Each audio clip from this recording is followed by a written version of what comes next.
excited. It's the first time I've actually been in the shooter spot all year long. Joe and I have actually came over here to Indiana now because we keep getting those northeast winds, and it's just really bad for the Kentucky farm. So one of Joe's friends has his set up here on opening day on this big lease here in southern Indiana, and we're actually right in the edge of the woods. We've got a northeast wind. It's basically hitting us right in the face as I'm standing, and the deer are actually coming from that area. It's really thick, less than 50 or 100 yards from here. It's a really thick area bedding. So they're going to come out here, hopefully come in front of us, out to a big ag field that we have out to the west and to the south. So hopefully we got in here clean, and we can sit in here and really get on something big tonight. We're going after a 7-pointer. He's a mature deer, but he's a gold bug. And we're going after a real big 8-pointer that's seen in the area too. He's mature as well. I think Joe and his buddy put me up to bed tonight because this is the area where the 7-pointer and the 8-pointer have been seen the most. They're saving the bigger bucks for them, but that's okay with me. I'll take any mature buck I can get. I'm just really excited to have my bow with me in the stand tonight.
Is that the 7?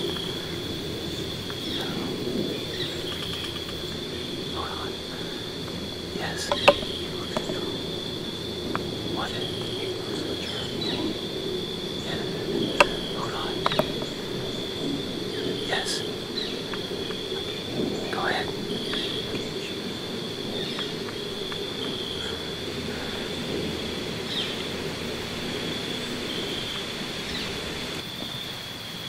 Oh, that's a mature deer, dude. You're ranging.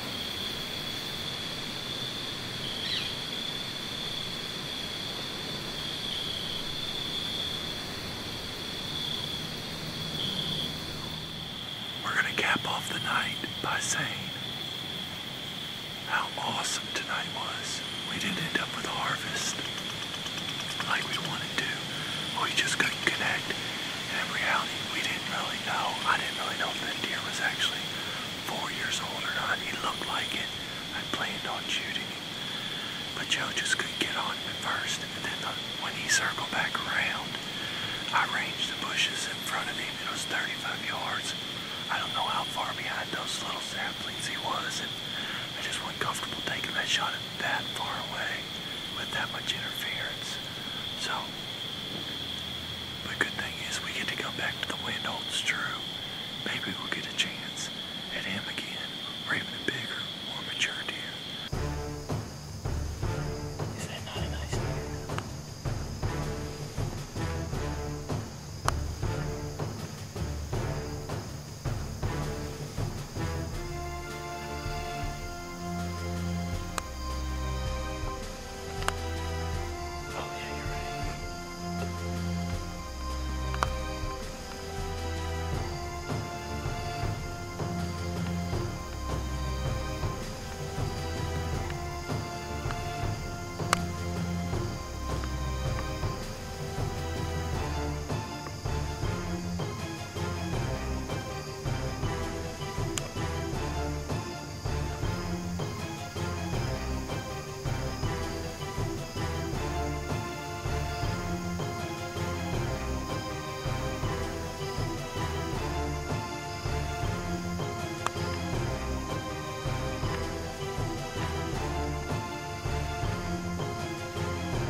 The long drive home. We're heading back from Indiana.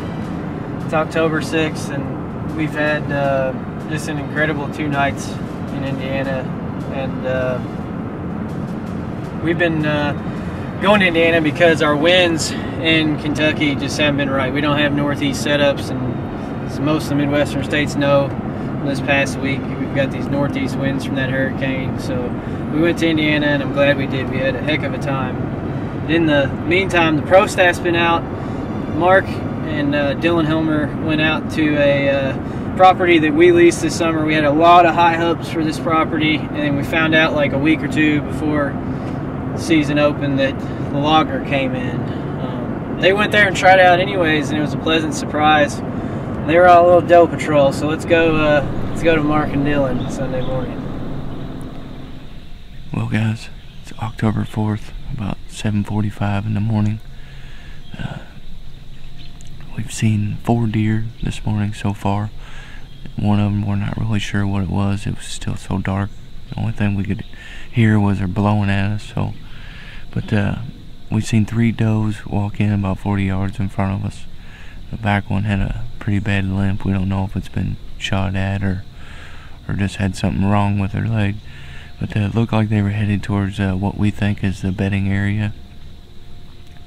So hopefully it's gonna turn out to be a good day. All in all, right now it's acting like it's gonna be a good day. So stick with us, and thanks for watching.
Everywhere. I was like, Dad, they're everywhere. They smoked it. I did. I think I'm a little bit high, but that was awesome. Whew. First deer of the year, baby. Yeah, we got one down.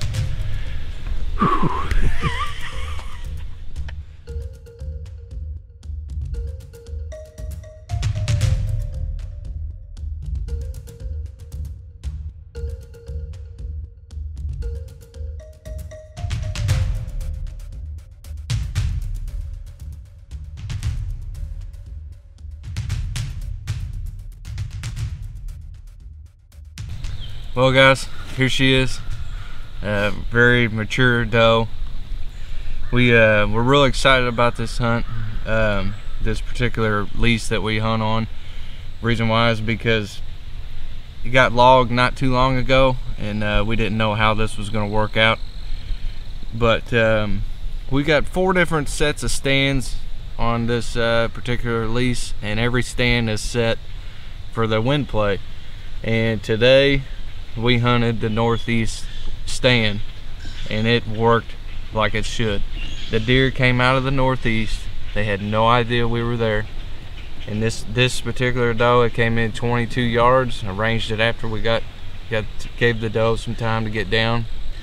But man, it's just really exciting. This is my first hunt on film. This is actually my first deer to kill with my dad right by my side, so that was actually really cool. Just want to say thanks for watching, and I hope you guys stick with us on the Whitetail Factor Show. I thought that was a really neat comment that Dylan made about hunting with his dad. There's nothing that can replace the camaraderie of, you know, what we do hunting. And that's what makes the filming thing so cool, is you're always out there with your buddy or your dad or whatever. And I got to experience that. I get to experience that every time I go with Uriah. You know, we became pretty good buddies because of all this. But I had a good buddy, Eric Pettit, that had a son that wanted to go out youth weekend. We took him out, and he was just all pumped up to be on video. And me and Eric had made one thing. I had told Eric in my mind, you know, when me and Uriah go hunting, I'll call him off. We don't got it, and that happened to us, as you saw earlier in that encounter. I'll call him off. With a little kid, there's no way I was going to call him off. And that's what ended up happening. We were about to pack up, and we just saw this buck, and I had to turn the camera on and get on it, and he pulled the trigger, made a great shot. I just wasn't quite on that buck, and that's unfortunate. But we got to film the recovery, and it was just awesome to be around Ethan and his dad, Eric, and just to see the smile on his face. But let's talk about what we're doing going forward. It was such I guess a double blessing what happened to us going to Indiana, the fact that we had encounters. But the main reason we were doing that is we were going to Indiana because we wanted to relieve our farmer pressure. Northeast winds are really hard for us to hunt over here in Kentucky, and so we decided we'd leave the farm alone and try something else. And it showed. We got pictures of short 10 and K2 during some of that time period that we decided not to hunt this farm because of those winds. So it's really reflecting all this hard work we did, and all this work all you guys do. When you see it reflect in trail camera pictures or being out in the tree stand, it really makes you feel good about the work you've done. So real quick, short 10. This deer, I'm almost getting an obsession with killing him. He's nothing special, but he's just an old deer we followed. He has showed up more in daylight this year, so we haven't put the pieces together yet. We're trying to put pieces together. Why is he showing up where he is? You know, last year he was a little bit elusive. This year he's showing up a lot more in daylight. So we just got to try to hone in and take those data points of our trail camera. Why is he moving here? And when we come up with a formula or whatever, why he's doing what he's doing, and think we can hone on him, we'll get back to you and get with you on the strategy. Right now, all we know is he's showing up more in daylight, and we're super happy about it. So I want to thank you again for watching the Whitetail Factor. Stick with us on upcoming episodes. We're pushing into October here. We should have a lot of action coming from us and the pro staff.